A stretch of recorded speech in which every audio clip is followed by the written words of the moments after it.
aujourd'hui on se retrouve pour une nouvelle vidéo sur le tome 2 de Troublemaker de Laura Swan. Dans ce tome-là, le plot twist du premier tome, c'était quoi?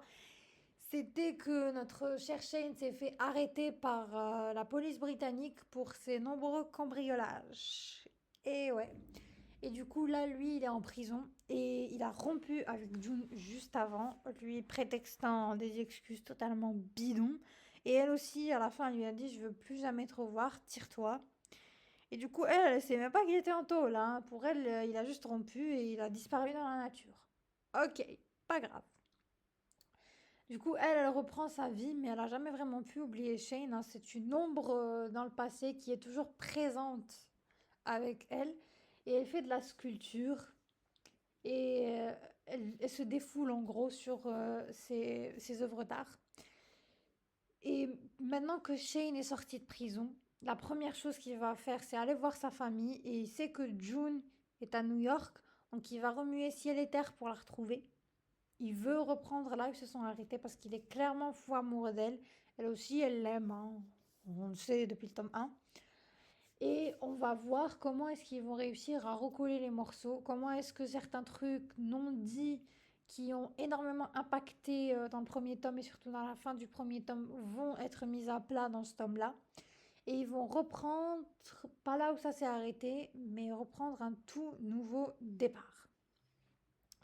Et franchement, j'ai adoré ce tome. Je l'ai préféré au premier, il est plus léger à lire.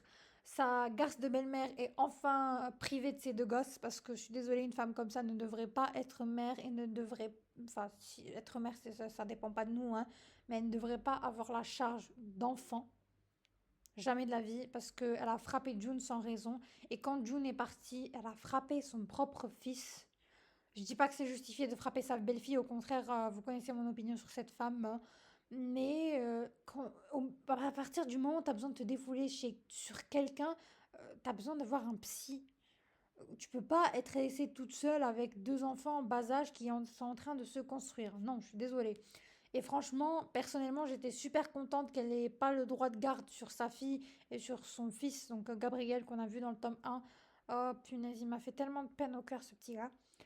Et voilà, quoi. Dans ce tome, ça va être vraiment la reconstruction du couple. Comment est-ce qu'ils vont surmonter tout ça? Comment est-ce que June va faire pour pardonner à Shane? Parce que il lui dit pas tout, au fait. Il va pas lui dire où il était, il va pas lui dire ce qu'il faisait. Ça va prendre du temps, surtout que il va être très jaloux d'une tierce personne qu'on a vue dans le tome 1 et qui va être présente dans ce tome 2. Et du coup, personnellement, j'ai adoré. Cette duologie, je la recommande. J'aurais préféré qu'il y ait une suite parce que je suis restée un petit peu sur ma faim avec le premier. J'aurais aimé un épilogue un petit peu plus long.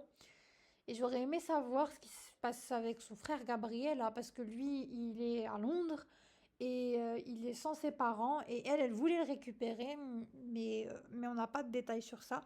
Donc oui, j'étais un petit peu frustrée aussi à la fin de ce tome, parce qu'il y avait des choses que je voulais découvrir et que je n'ai malheureusement pas vues. Mais ça reste une bonne duologie quand même.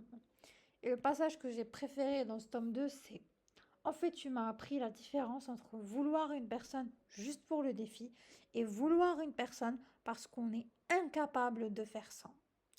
Lisez-le et dites-moi ce que vous en avez pensé. Perso, j'ai bien aimé cette duologie, malgré qu'il y avait deux, trois trucs, j'aurais préféré qu'elle les ajoute.